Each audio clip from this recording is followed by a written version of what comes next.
Podcast Rural. Hoje o seu podcast rural está participando aqui com uma disputa. É isso mesmo, gente, mas como assim, Francis? A gente está recebendo hoje uma das duas chapas que estão aí na disputa pela presidência do Sindicato dos Produtores Rurais de Paracatu. É uma disputa sadia, claro, né? Toda disputa ela é sadia, ela deve ser assim. E a gente hoje está recebendo aqui o Peter, eu não vou falar o sobrenome dele que é muito difícil, e o Matheus de Sá, que é da chapa Nova Geração, é a chapa número 2 da eleição do Sindicato dos Produtores Rurais de Paracatu, que acontece na terça-feira, dia 5. E o meu bom dia primeiro aqui vai para o Peter. Fala seu sobrenome, por favor, o Peter, que eu ainda não consegui aprender a falar, não. Bom dia. Bom dia, Francis. Bom dia, produtores e ouvintes. Meu sobrenome é meio complicado mesmo, mas é descendência alemã, né? Uhum. É Peter Freisleben. Não é, a pronúncia é tranquila. Eu vou com o Matheus para poder falar seu sobrenome aqui. Peter Freisleben, mas é tranquilo. Falar é... Você é nascido em Paracatu, Peter? Sou de Paracatu. Uhum. Nasci em Paracatu, depois eu fui para São Paulo, meus pais mudaram para lá, eu tinha uns 6 anos de idade, e retornei aos 18 anos para Paracatu. Hoje você tá com quantos anos? Tô com 29, tem 11 anos que eu tô morando em Paracatu. Menino. E produtor rural? Sou produtor rural, venho de família de produtores rurais, meus pais têm fazenda aqui em Paracatu, retornaram a São Paulo por motivos de trabalho também, mas meu tio continua aqui, eles são sócios. Hoje eu sou sócio do meu tio também. Vocês trabalham com que tipo de cultura? Animal? Inicialmente nós tínhamos leite, trabalhava com leite e agricultura. Depois foi migrando, passamos para... Hoje a maioria a gente mexe com gado de corte e também com lavoura irrigada. Certo. Hoje 100% das nossas áreas são áreas irrigadas e estamos aí nessa luta da irrigação, trabalhando com soja, feijão, milho de semente e sorgo. De vez em quando a gente arrisca uma cultura ou outra, mas o carro-chefe são esses mesmo. Entendi. Por falar em feijão e soja, como é que tá lá? Já choveu lá na sua região? Francis, esse ano está uma situação muito complicada. Nós estamos vendo aí a falta de chuva que está acontecendo, muito atípico. Eu estou aqui há mais de 10 anos, né? Retornei para cá, eu nunca passei por uma situação igual a essa. Esse ano está uma questão... Tá difícil mesmo pro produtor. A falta de água e chuva tá dificultando muito a vida dele e vai dar uma quebra de safra muito grande. E aí, não tenha dúvidas disso. Aí a decisão tem que estar avaliando todos os pontos, né? Mercado e tudo mais. Com certeza, ficar muito atento ao mercado para fazer a melhor escolha, não precipitar. Acredito que os valores das commodities aí Estados Unidos já veio com uma quebra grande e a nível Brasil a gente acredita também vai sair os números da Conab aí futuramente, mas do que a gente acompanha não só na região de Paracatu, mas no Brasil inteiro, tá geral esse problema climático. Então a quebra de safra é grande, tem que analisar muito isso antes na hora de vender o seu produto, né? Para não fazer uma escolha errada, porque a produção a gente não pode, esse ano acredito que não seja das melhores. Entendi, obrigado pelas suas informações. Matheus de Sá, um bom dia para você, bem-vindo ao Paracatu Rural. Bom dia, França, bom dia a todos os ouvintes, bom dia a todos os produtores rurais. Matheus, você é filho do Edmundo, né? Isso. Já foi presidente da Copervap. Isso. O tio foi secretário de transporte. Isso aí. Ô, Matheus, fala um pouquinho de você. Você tem quantos anos? Então, França, eu tenho 31 anos. Produtor rural desde moleque, né? Desde moleque, França. Desde novinho já gostava muito de fazenda com meu pai. Sempre acompanhava ele, né? Sim. Sempre junto e fui tomando gosto pela coisa. Aí depois fui ficando mais velho, foi ele me empurrando e virei produtor. E o que é que você produz hoje na sua propriedade lá da família?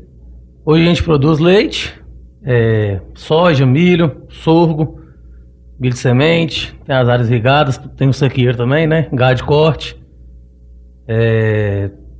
Sou sócio do leilão aqui em Paracatu, movimentando o mercado do Noroeste, de Paracatu também. Bacana. Mas fala aí, quem desses dois vai me responder? Como é que surgiu então a chapa Nova Geração? Por que vocês decidiram participar dessa disputa pela presidência do Sindicato dos Produtores Rurais de Paracatu? Então, Francis, eu vou explicar melhor como foi que surgiu essa chapa Nova Geração.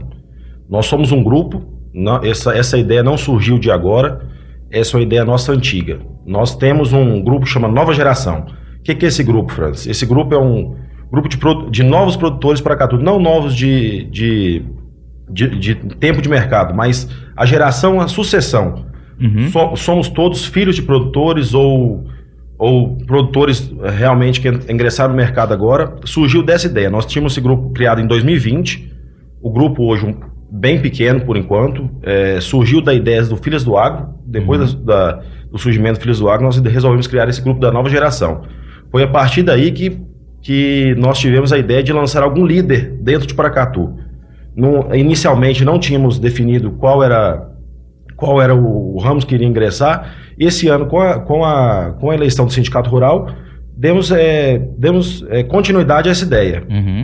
Inicialmente, escolheram o meu nome para fazer parte dessa chapa e depois colocamos o Matheus de vice. Mas foi uma decisão do grupo em geral. Hoje nós somos 14 pessoas de novos produtores e foi a partir daí que criamos a Chapa Nova Geração. O que é a Chapa Nova Geração?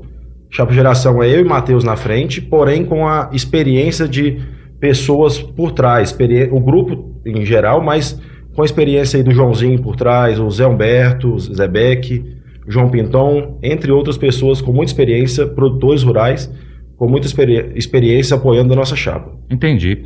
Bom, vamos começar falando então aqui a gente está aqui com um plano de ações para o mandato, caso vocês sejam eleitos, né? Vamos começar aqui por a criação do Departamento de Apoio para as Questões Ambientais. Acabei de falar agora há pouco, né, sobre a questão ambiental que foi discutida essa semana ali na Câmara, com participação de deputados estaduais. Então, Francis, o que vai ser essa criação apoiar o produtor na questão ambiental? Eu percebo hoje que o produtor não tem muito conhecimento pela parte ambiental e peca muito sobre isso. Então, nós vamos ter uma pessoa, um engenheiro ambiental dentro do sindicato. O que o produtor precisar de regularização ou de recorrer a alguma multa, alguma coisa, vai ter uma pessoa dentro do sindicato que vai fazer isso e regularizar a propriedade dele. Vai ser dessa forma. Entendi. Peter, nós estamos aqui com um dos membros da sua chapa. Gostaria que você apresentasse para a gente aqui. Ele é bem conhecido aqui na região. É isso mesmo, Francis. Estamos aqui hoje com o nosso diretor financeiro. É o Joãozinho Contador, uma pessoa com experiência e capacidade fora do comum. Estamos aqui, é o nosso diretor financeiro. Joãozinho Contador. Muito bom dia. Agora o povo sabe que quando eu falei do jeito certo aqui... Não é isso, Joãozinho? Chega um pouquinho mais para cá, Muito bom dia, Francis. Muito bom dia a todos os ouvintes, internautas.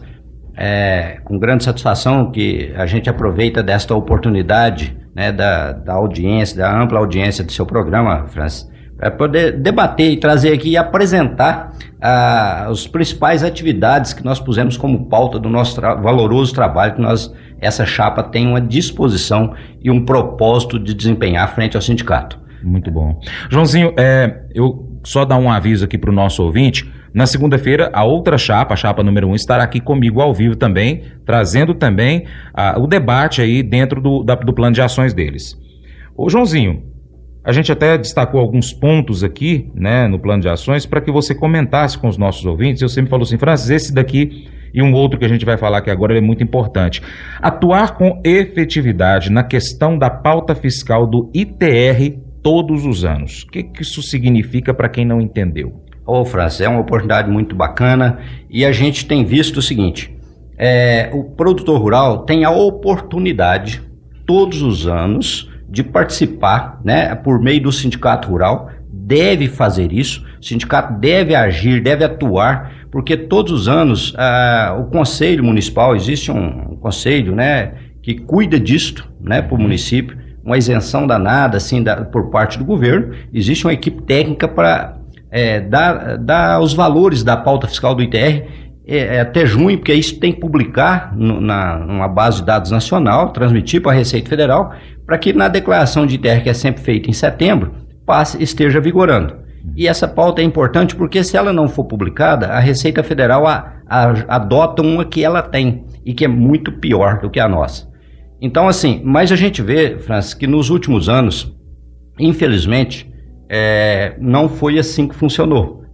Nos últimos anos, você pega assim, uma história bem recente, a pauta fiscal subiu mais de 120% em relação aí aos 3, 4 anos anteriores. Então foi assim, não que esteja absurda, mas que realmente surgiu. E eu não vi o sindicato atuar com efetividade, como deveria, porque isso sofre no bolso do produtor, né? Principalmente áreas isentas, França, as áreas de reserva legal, área de APP, áreas daquelas pessoas que mantêm, além da APP e da reserva legal, que mantêm o cerrado, que mantêm a sua vegetação nativa lá. Isso a legislação preconiza que é isento. Então não faz sentido ficar subindo o preço dessas áreas. Nós temos que incentivar o produtor a manter isso em proteção do meio ambiente. Né? E a gente não vê essa atuação. E com o nosso mandato, que se aproxima aí, a nossa proposta é muito grande nesse sentido. Nós vamos ser a legítima defesa do produtor rural, estaremos muito presentes nessa articulação com a Receita Federal, com o município, para que essa pauta ela tenha toda uma cautela na evolução de seus preços. Essa questão do ITR ela é importante por 2 principais motivos. Primeiro, porque é um valor que o produtor rural precisa dispor para que seja passado para o governo federal. E segundo, que esse valor, pelo convênio que existe com o município, ele fica 100% no município, então ele pode ser reinvestido no município. O município tem uma participação, então, no caso, na questão do valor da terra nua, o famoso VTN, que é o ponto-chave do ITR, ou seja, ali vai se determinar quanto que custa o hectare em uma determinada área do município, e esse hectare, o valor dele vai ser base para que seja, então, recolhido o imposto nessa declaração, todos esses detalhezinhos técnicos, mas resumidamente é mais ou menos isso, né, Joãozinho? É isso sim, porque o ITR é de alta complexidade e de intensa fiscalização, né? Todos os anos, aqui em Paracatu, a Receita Federal manda um bloco de ações para serem fiscalizadas de aproximadamente 500 ações. Então hoje nós temos, assim, isso historicamente, aí nos últimos 5, 6 anos, todo ano aproximadamente são 500 ações de ITR. E por isso que é importante a participação do sindicato, né? Nós sermos combativos, estarmos à frente, sermos verdadeiros protagonistas, né, nessa questão que o sindicato tem que atuar em defesa do produtor, porque atinge todos, sem discrição, né? O menor ao maior, ao médio, todos pagam ITR nas devidas proporções. Entendi. Joãozinho, eu te fazer uma pergunta, acredito eu que você vai me saber responder, com relação a contribuição sindical, que antigamente ela era obrigatória. A obrigatoriedade dessa contribuição, ela terminou, então ficou para que o produtor rural faça a contribuição voluntariamente.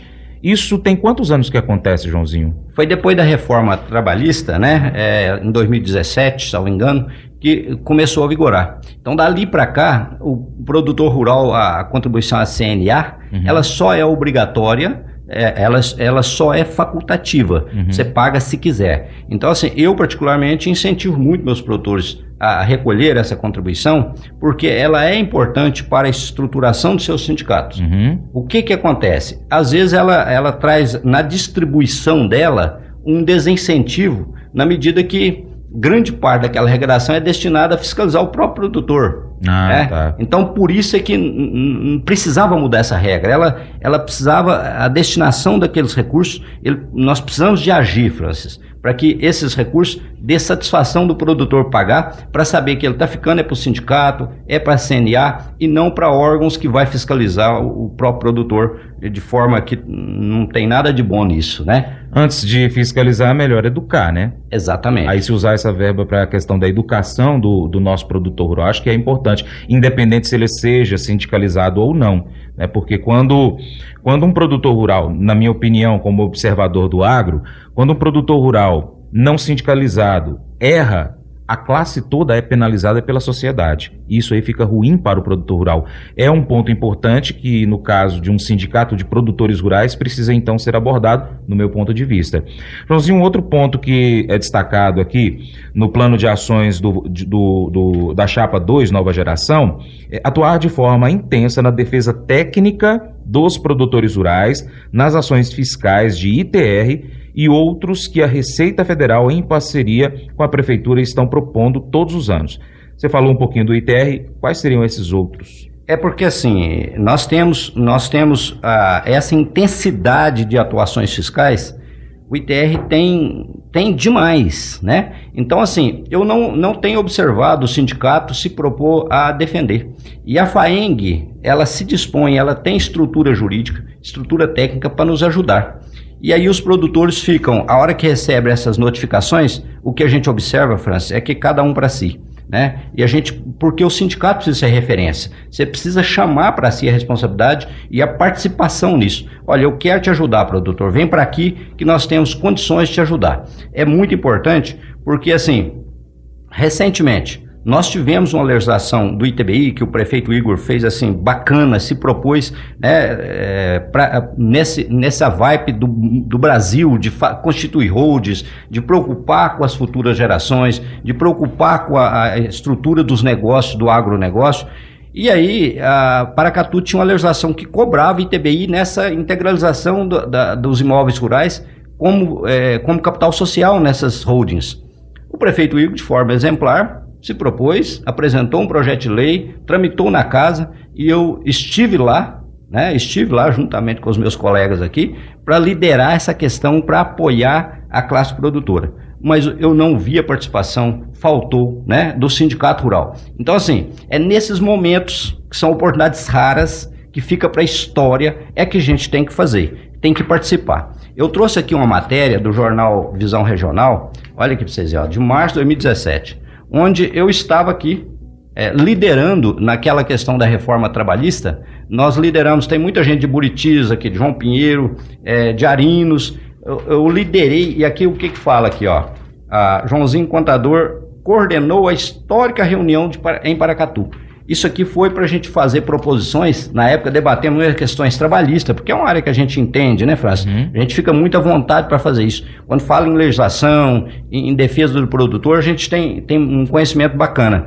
Então, nós lideramos isso aqui e foi verdadeiramente histórico. Nós encaminhamos esse trabalho nosso para a FAENG e depois o representante do grupo aqui, o meu irmão Ney, ele foi para Brasília debater lá com o Alexandre Garcia nos momentos finais da proposição final. E assim, são momentos, oportunidades que a gente tem, e tudo foi muito importante, né? Nós, principalmente de mostrar esse apoio para a FAENG, essa organização dos produtores que aqui acontece, para levar para as reivindicações dos nossos representados, dos nossos sindicalizados. E nós fizemos isso com muita sabedoria, com muita intensidade. Como assim a gente pretende continuar fazendo as coisas? Tudo com muita intensidade, apresentar na defesa do produtor em tudo que for preciso. Mas essas ações, essas fiscalizações, hoje a Receita Federal está fiscalizando assim de forma muito intensa os produtores rurais. É a questão do Fundo Rural, é a questão do imposto de renda, é cruzamento de livro caixa com contratos agrários. Então, assim, nós precisamos alinhar, orientar o produtor com relação a esses contratos agrários, para que não sejam feitos em divergência do que é o entendimento atual da legislação, né? Nós precisamos estar à frente disso. O produtor, ele tem que se sentir protegido. E esse é o nosso propósito, é a nossa missão, e nós faremos isso com muita dedicação. Vou aproveitar você mais um pouquinho aqui, Joãozinho, que é uma questão do Francis. Acredito eu que isso é importante também para todos os sindicalizados. Hoje, uma diretoria do Sindicato dos Produtores Rurais, todos os membros são voluntários, correto? Voluntários, com certeza. Então, o que o produtor rural, que é membro da diretoria de um sindicato de produtores rurais hoje, tem de incentivo, né, que ele já não tem um salário, o que ele tem de incentivo para poder estar buscando essa briga pelos produtores rurais? E ainda faço uma ressalva, nem todas as reuniões que acontecem do sindicato, a gente percebe a participação do produtor rural como um todo, a não ser alguns casos muito específicos, de algo muito polêmico, aí a gente vê a sala cheia. Isso eu pude observar. É verdade, Francis. O que motiva a gente é o nosso propósito. A gente estar alinhado com o nosso dever social de estar à frente de todas as instituições. Eu participo da associação comercial também, e há muitos anos com a mesma intensidade. Eu adoro isso, eu gosto disso. Isso não é para qualquer um, não basta dar o nome para a chapa. Se você olhar no histórico aqui, todas as questões eu estava à frente, viajando para Brasília, viajando para Belo Horizonte, estava à frente. E nós precisamos de apresentar um projeto de lei. Ainda ontem eu conversava com uma sábia produtora rural, jovem também, a Joyce Apelt, para a gente buscar normatizar questões que podem proteger o produtor rural. E nós estamos muito alinhados aí, nós vamos fazer coisas muito interessantes. Ganhar já não ganha nada, mas interesse todos têm. Eu tenho porque, assim, eu só lido com agro. Então, assim, a gente não tem que ser demagogo. Eu adoro estar nessas questões, mas é o público que eu vivo. Eu dependo dos produtores, eu dependo que eles estejam bem, para que eu também esteja bem nas minhas atividades, que você sabe que a minha empresa, a Aldicop, ela só lida com agro. Então, eu tenho que estar na defesa. Mas estou no mundo dos empresários, porque o agro também tem suas empresas, tem seus armazéns gerais, tem suas holds. Então, é empresa. Eu estou no mundo empresarial e é isso que nos motiva, estar à frente, mostrar que eu estou atualizando, que eu estou estudando, eu não paro de estudar, eu estou sempre à frente. Mas a minha disposição, Francis, depois de 33 anos de profissão como contador, a minha disposição hoje é equiparar-se com esses jovens que a gente encanta de ver o propósito desses meninos de trabalhar. Peter, comenta, por favor, essa pergunta que eu fiz aqui, que estava fora do nosso roteiro, peguei vocês de surpresa, mas o que motiva realmente essa garra que vocês estão nessa disputa hoje para que assumam um cargo tão cheio de trabalhos e desafios, né? Que a gente só falou de dois, de vários, aqui vocês têm acho que uns 20 itens 24 aqui. itens. 24 itens. E assim, sem nenhum salário. Vocês vão deixar a sua atividade lá no campo, deixar a sua lavoura lá com os problemas que existem no dia a dia para poder estar brigando pelos produtores rurais. Francis, por que nós temos essa motivação? É o interesse em melhorar a vida do produtor rural, que é muito sofrida.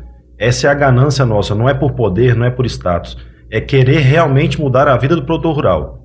Muito bom. É isso que nós queremos. Peter, eu gostaria que a gente já está com os minutos finais aqui do nosso programa, mas destacasse dentro dos 24 itens de plano de ação de vocês, quais você quer destacar e comentar um pouco a respeito do que a gente estava falando aqui no intervalo, para que o nosso ouvinte também tome conhecimento. Francis, eu sei que o nosso plano de governo é bem extenso, mas eu queria destacar, vou falar em geral do item 1, o sindicato já presta esse serviço, mas nós vamos melhorar a questão do departamento pessoal, vamos incentivar a segurança do trabalho, vamos ter um técnico lá dentro para apoiar os produtores e tudo que ele precisar, ele pode procurar o sindicato e lá ele vai ter a solução. Vamos ficar no imposto de renda, a gente vai ter alguém lá dentro, um contador, que vai orientar na melhor opção para o produtor, para ele não ter surpresas quanto à Receita Federal. Eu sei que esse serviço o sindicato já presta, mas nós vamos melhorar isso. Pode ter certeza que vai ser um sindicato bem mais forte. Muito bom. A gente estava também aqui falando sobre um ponto importante aqui. Na verdade, todos os pontos são importantes, né? Mas o que mexe com o bolso do produtor rural, que ele não tem um controle direto sobre isso, é muito importante, né? Isso. Tem aqui o item 12, quanto a melhor opção do Fundo Rural. E isso nós temos o Joãozinho aqui conosco, que vai orientar o produtor na melhor escolha. Ele vai explicar um pouco melhor sobre isso. Olha lá, Joãozinho. Acontece, Francis, que depois da reforma trabalhista, nós temos a oportunidade, o produtor rural tem a oportunidade de todo ano, no mês de janeiro, escolher qual a melhor opção para recolhimento das obrigações em relação ao Fundo Rural, né? Então, assim, a regra geral é recolher o Fundo Rural sobre o faturamento. Isso é a regra geral. E aí, opção é escolher a folha de pagamento, uma contribuição sobre a folha de pagamento, em substituição ao imposto devido, ao mesmo tributo devido, sobre a comercialização. Mas isso só é possível fazer caso a caso e ano a ano. As coisas mudam, os cenários mudam, depende muito de muitas condicionantes, né? O produtor que tem muitos funcionários, tem que ver qual que é o volume de faturamento, né? O que ele vende, é mais exportação, não é mais exportação? Então, assim, isso mexe no bolso do produtor, nós temos conhecimento para isso e nós vamos agir, porque isso aqui é uma demanda que ela é mais recente, né? Você vê que foi 2017, 2018 para cá, é uma questão mais recente, mas que a gente vê anualmente, com os meus clientes propriamente dito, a gente vê que quanto mais a gente intensifica a orientação nisso aqui, quanto mais a gente estuda, ainda é pouco para que a gente possa fazer uma boa gestão sobre essa questão aqui, porque uma vez feita a opção em janeiro, ela é para o ano todo. Né? Então a gente precisa estar à frente do produtor, para contribuir com eles nessa decisão, porque ela não é uma decisão fácil, ela precisa de ser de uma ordem muito técnica. E o sindicato precisa estar estruturado para fazer essas orientações, Francis. Quero muito agradecer, Matheus está aqui do lado acompanhando também, o Léo também está aqui conosco. Joãozinho, muito obrigado. Eu vou pedir para o Peter agradecer a nossa audiência aqui e deixar aí o pedido de voto para a chapa, né? E um Instagram também para que as pessoas busquem mais informações a respeito do seu plano de ações. É isso mesmo, Francis. Quero agradecer aqui a todos os ouvintes e produtores. Agradeço aqui aos meus companheiros de chapa que estão conosco e quero que no dia 5 de dezembro vocês votem na chapa 2, vote na renovação. Vamos ter um sindicato mais forte. Muito obrigado, um bom dia para todos vocês, boa sorte. Mas eu vou dizer uma coisa pra você, viu? Se quiser colocar propaganda sua aqui nesse programa, eu vou dizer um negócio, você vai ter um resultado bom demais, senhor. Isso mesmo, é facinho, senhor. Você pode entrar em contato com os meninos ligando o telefone deles, é o 38, é o 991810123, bem facinho. É muito bom porque aí a sua empresa vai sair dentro de um programa que é ligado aí ao homem pra mulher do campo. É nós que vai estar assistindo e também vai ver sua propaganda. É bom ou não é? Somos confrontados com uma mensagem poderosa sobre o poder da compaixão e da bondade no livro de Provérbios, capítulo 14, verso 7 na Bíblia. A passagem destaca como a generosidade e a preocupação com os menos favorecidos podem ser uma fonte de bênção, não apenas para aqueles que a gente ajuda, mas também para nós. A mensagem nos lembra que ao negligenciarmos os necessitados e oprimidos, nós desconsideramos não apenas suas necessidades físicas, mas a oportunidade de sermos instrumentos de Deus para aliviar o seu sofrimento. A compaixão e a bondade não são apenas virtudes morais, mas expressões práticas de amor e cuidado pelos outros. Somos desafiados a não fecharmos nossos corações diante das necessidades dos que nos rodeiam, mas a agirmos com misericórdia e generosidade. Essa atitude de preocupação genuína com o bem-estar dos menos favorecidos é uma manifestação do amor de Deus em nossas vidas. Além disso, quando nós somos generosos, receberemos generosidade em troca também. Podemos então refletir sobre como nós temos praticado a compaixão e a bondade nas nossas vidas. Nós estamos dispostos a ajudar os necessitados, a ser um canal de bênção para aqueles que sofrem? Esse devocional faz parte do plano de estudos Sabedoria em Provérbios 14, do aplicativo bíblia.com. Muito obrigado pela sua atenção. Deus te abençoe e até o próximo encontro. Tchau, tchau.